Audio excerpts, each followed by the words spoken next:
Hi everyone, welcome to Whisper of the Oracle. I'm your host, Juha Saarnilampi. Today I will be talking about the deck I took to finish Nationals, where I went 6-0 with it for a total record of 8-0-1 to win the Finnish national title. The deck is a relatively standard new build with a couple of novel ideas. Let's first look at the base equipment.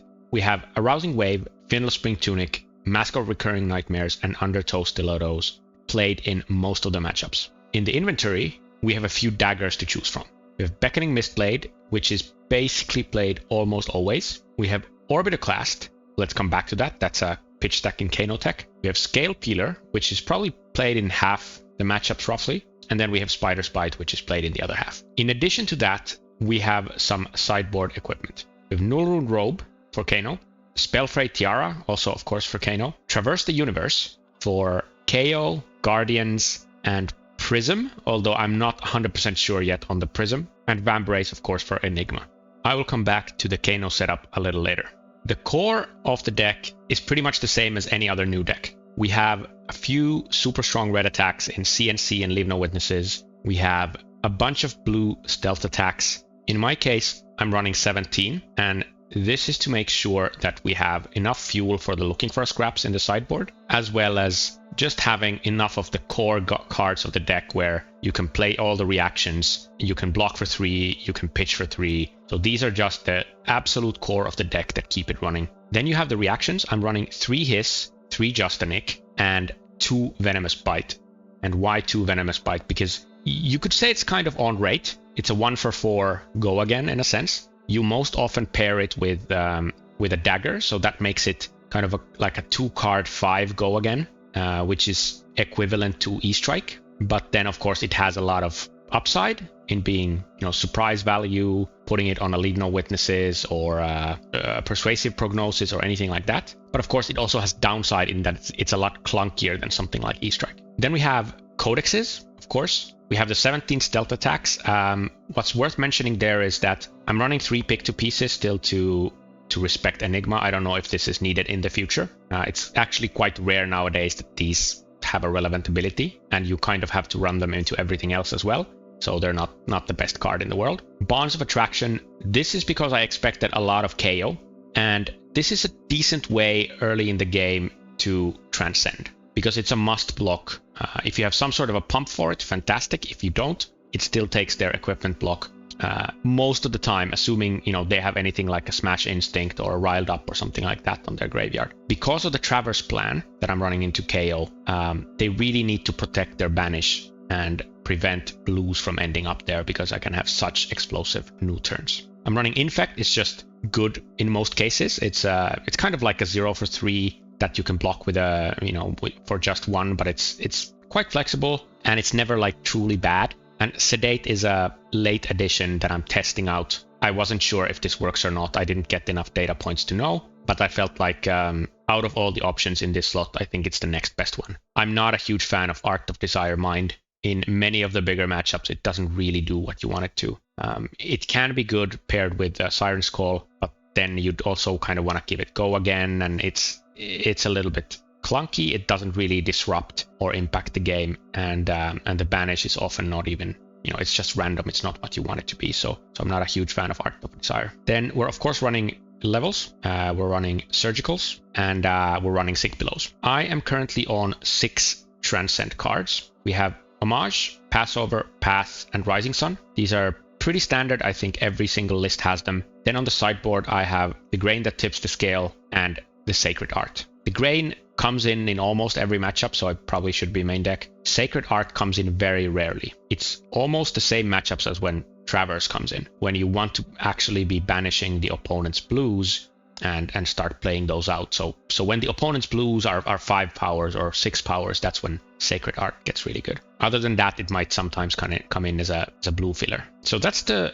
main deck as well as the Transcend cards. Then if we look at the sideboard, I'm running 1 Fate Foreseen. I think I started with 3, and then I swapped between Fate Foreseens and Inertia Traps, and neither felt perfect. So each of them has a role, right? So it depends a little bit on what you expect and what you want to achieve. I think Inertia Trap is better against the Zen, but against Prism, Fate Foreseen is better. And against something like Dash.io, Fate Foreseen is clearly better. So I opted for Fate Foreseen because I expected a couple Prisms and a couple DOs. And it's also just, it's very flexible, but you don't want to overload your deck with D-Reacts. That's the thing with Nuu. Nuu is not a control deck in the sense of blocking. Nuu is a very proactive deck, and you are drawing random cards on your turn from Levels of Enlightenment and from Siren's Call, which means that drawing the second D-React into your hand, for example, can be a complete disaster. So try not to overload with D-React, and this is why I'm running only one of these. You could run 2, you could run 0, either's fine. I would never ever run 6 D-Reacts total in this. Then we are running 2 Blanche. This was a very late addition where I wanted to shore up the Prism matchup. I expected a couple strong Prisms, and in my testing, I never ever drew Blanche against the Prism. So I'm not 100% sure how good this card is, but in theory, it should be really good. I had Codex of Bloodrot in this spot earlier, which was fine, but it was quite clunky in many cases, and it's not super proactive in the sense that it takes a long time for the effect and for the value to be acquired. Whereas Blanche is, you just pop with it, or then if there's nothing to pop, you attack with it and they have to block 7, or their weapon does nothing. They don't have go again anymore. We have 3 Hurl. The point of Hurl in this deck is basically fourfold. Maybe the most important use is in the Kayo matchups and the Guardians and maybe the Prisms, is to combine with Traverse the Universe. So the plan is you try to find a spot early in the game where you transcend pretty easily without losing a lot of value. So for example, with the levels, because you don't have Mask, so that gives you a bit of a problem in pitching Chi efficiently. Then what you try to do is try to get some of their blues into Banish. Bonds of Agony is of course the best way to do that. So you can Arsenal a Justinic or Arsenal a Bonds, for example, and then try to go for a big Bonds play where you try to get 3 of their blues into Banish. Once you have transcended at least once, and they have, let's say, 3 blues in Banish, what you can do is block with Traverse. Let's say attack them with the dagger, the Mistblade. You attack them with the Mistblade. It's basically a must block because they know you have the Chi, so you're giving one of their blues go again. So they must block your 1 attack dagger. Then you can come in with Hurl and hurl the dagger at them, giving go again and +1 to the next blue attack. You activate Nuu, you play one of their blues, you play the second one, and of course you have your boots up at this point. Hopefully you have your tunic up, and you can combine those 2 for a very efficient second go again. You play the third blue. You've come in for basically 1 from the dagger, 1 + 3 from Hurl, so that's 5.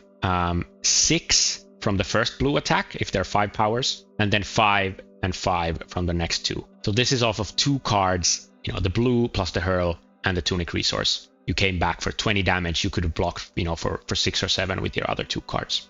The second use for Hurl is just to be an aggressive go again card against the Kanos and the Enigmas of the world.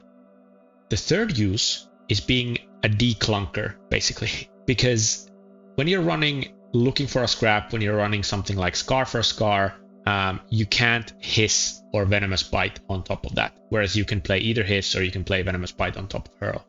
And finally, of course, a perfectly good way to use Hurl is to Codex it from your graveyard when your opponent is at 1 life. So this is basically preventing your opponent from going to 1 because you auto-win with Codex. I'm running 2 looking for a scrap. This comes in almost into every matchup. There are some cases where I don't want too many 2 blocks and I already bring in the Hurls, for example, or something like that. Given that I already run the Hurls, I didn't want the third one. This card is really bad if you haven't put a 1 power in your graveyard. Oasis Respite, I pretty late added 2 of these just to shore up the Kano matchup, but they can of course also be played against Azalea. They give you a little bit of protection against that annoying Azalea snowball where you make them go first or they decide to go first, either way, and on turn 0 they hit you with a 12 powered dominate arrow or something like that. Then at least with Oasis you can block like 7. We're running 3 Siren's Calls. I used to run 2 because I thought I never want to draw 2 at the same time, and quite often they actually miss. So if the Siren's Call misses, it feels really bad. But as Zen got more and more popular, I realized that this is my number 1 tool against Zen, so I wanted to make sure I have 3. Same with Weakest Link. I used to run 2 at some point, and I went up to 3 in the end. It's just a really good card against many of the matchups that I expected. Zen, KO, Levia, Dash.io. Sacred Art and the Grain I already talked about. Warmongers is more Azalea hate because I expected a lot of Azalea. Finally, let's talk about some of the key matchups. starting with Zen. Zen is, of course, what you'd probably expect to see the most at the moment. It was probably the most popular hero in most of the national championships. That was not the case in Finland, but there were still several strong Kanos and a couple made the top 8. What you'll notice first is that I'm running Scale Peeler. That, I believe, is something you have to do against Zen. Zen lives off of its huge pop-off turns, and this is the one tool that prevents that. And how does that do it? Well, if you imagine you're running Mistblade and Spider's Bite, then you basically have to present 2 ways of disruption every turn in order to prevent them from just blocking 7 with their equipment, getting a Tiger, getting a Chi, and coming at you with a 7-card hand with, whenever they see fit, whenever they draw the Art of War or the Ancestral Harmony or whatever they need, right? What Scale Peeler does is you first come in with Scale Peeler. They are very disincentivized from blocking this, 1 power dagger, because if they block it with equipment, they don't yet know what kind of disruption is coming. So they don't know if they should be going for that Chi already. And if they're blocking with a card from hand, then perfect. They're never going to play a 7-card hand if they blocked with a card from hand, right? You come in with this, they take it, and then you come in with pretty much anything. It can be Leave No Witnesses, Surgical Extraction, CNC, the Weakest Link, anything like that after Scale Peeler, and you're guaranteeing they're not having a 7-card hand. So where can this plan go wrong? Well, it can go wrong if they disrupt you first. So let's say you have a key disruption piece in Arsenal, and they attack you with a CNC. Let's say after you blocked 1 card earlier because you thought that otherwise you're not going to get full value out of your cards. You blocked on the second to last attack, and then they come in with CNC. Now you need to block with 2 cards, and now you could be in a little bit of trouble, right? If you don't have your Tunic counter up, you have, let's say, a CNC in Arsenal, and you have a blue in hand, you can only attack with that CNC, and you're only threatening 7 damage maximum with your arms, right? And they can always block 7 with their equipment. So that's super dangerous. So you need to be really careful in how you block and refrain from over blocking too early so that you see what's coming later on. And is it going to disrupt your plan to disrupt them, right? And the other way this can go wrong is if they sort of neuter your Scale Peeler one way or another. So this can happen with This Round's on Me or That All You Got, for example, where they can, without losing cards from their pop-off turn, they can make Scale Peeler useless. And then if your plan was to come in with Scale Peeler, take a Tunic counter and CNC them or the Weakest Link them or something like that, then you're again in a bit of trouble. They now have all the cards they can decide to block with their equipment. So the whole game plan against Zen is that you're basically preventing them from efficiently blocking with their equipment to have a pop-off turn. So then the third level is, if they are combating your Scale Peeler strategy with disrupting you and with neutering your Scale Peeler with cards like This Round's on Me and That All You Got, what you can do in response is have something like Siren's Call in Arsenal, or have something like Codex of Frailty in Arsenal, and hopefully have your Stilettos up still in the case of Codex of Frailty. And what that allows you to do is that, assuming you have the extra resource, so maybe you have your Tunic up, and I'm mentioning Tunic a lot in this, and you'll notice that Tunic is a super critical piece in this matchup, and you don't want to haphazardly waste those Tunic counters on something useless. So you want to save it for some kind of a situation where you either want to come in with a Scale Peeler plus CNC, or save it all together for that backup plan of using the boots or using Siren's Call when they do something that you can't otherwise get around. Siren's Call is perfect in the sense that if you have it in Arsenal, if you have Tunic up, it doesn't really matter what kind of shenanigans they come up with. Once they pop the hat, you can always Siren's Call that out of their hand. It's a perfect insurance policy in that sense. So it's also a card that I wouldn't sort of waste, right? I wouldn't use it to double disrupt the turn just to get a bit of extra value, but I'd rather park it in Arsenal to make sure that I have it when I really, really need it. Then if we talk about Kayo, there I already discussed the plan of blocking with Traverse once you've transcended and once you've drawn Hurl or Codex. Codex acts as a Hurl if you have a Hurl in graveyard. And then you try to have this big pop-off turn yourself where you attack them with 3 of their own blues plus Hurl on the same turn for like a 20 damage turn. What Kayo matchups often feel like is they feel hopeless until you win. And with this list, I'm winning more often than not, and that's what I did in the finals as well. Notable cards in the Kayo matchup, in addition to Traverse and Hurl, are Bonds of Agony and Justinic. And this is because you need some sort of an engine to get those blues into their banish, and Bonds is by far the best at doing that because it can get 3 at once. In many matchups, you don't really want to park Justinic in Arsenal. It gets really clunky. It prevents you from using Codex if you draw a Codex but you don't draw a blue one power. But in this particular matchup, it's actually pretty strong. Scowling Fleshbag makes it extra strong. If you park Just a Nick in Arsenal against KO and you draw a Bonds, you can basically block with a couple cards, leave one card in hand, plus the Bonds, have the Just a Nick in Arsenal, and your Tunic counter up, hopefully. And what you can do is you can come with the Bonds, and they are very heavily incentivized to block with their Fleshbag. And this is a really good way to get them to waste their Fleshbag, because your Just a Nick in Arsenal and your Tunic counter with either Stilettos or preferably a Rousing Wave can get Bonds active, can get you up to 10 power. It's very hard for them to block that. And the card they intimidated just goes back into your arsenal. So it's a very, very good way of getting them to use Fleshbag, ensuring that nothing can happen to your big Bonds turn, and overall just getting ahead in the game. And why you want to use a Rousing Wave instead of Stilettos in this situation is because you want to save your Stilettos for that Hurl pop-off turn. You want to use it on their blues rather than your own cards, if possible. Another common matchup nowadays would be Nuu. I didn't expect very many, and there were actually, no other Nuus in Finnish Nationals than mine. So I didn't really pack a lot of Nuu hate into the deck. What I tried to do is I sided out all of my levels, which of course you absolutely should do. But I also sided out all my surgicals. That's something I'm not 100% sure if it's necessary. If you want to shore up the Nuu matchup, you probably want to bring cards like E-Strike. You could bring more of the Fate Foreseens. Snag, of course, can serve a similar purpose. Against Azalea, I was running the Oasis Respites, and of course all the D-Reacts. I found it to be a pretty good matchup, but as the season went on, I felt like the Azaleas learned to play it better and better. But overall, your disruption, your basically 9 Arsenal destruction cards, and your plethora of hand disruption makes it so that they don't really get very big turns, and if they do, you probably have a pretty big turn coming back at them. So you control the pace of the game most of the time. I would generally make Azalea go first. At least my win rate is better going second. But then, of course, that has the risk that if they have that big dominated turn 0 arrow, the game can kind of get out of hand. But that, of course, that can happen turn 1 as well. So there's basically very little difference there. Enigma is another common matchup nowadays. There you want to be playing Vambrace. Vambrace is kind of on the edge, depending if Enigma becomes unpopular enough, then you can cut Vambrace altogether. Because it only exists for this one matchup. It's pretty damn important there. However, it's getting less and less important as Enigmas are transforming more into playing attacks rather than auras. But here, of course, you want to be as aggressive as possible. So you bring all the go again cards that you have.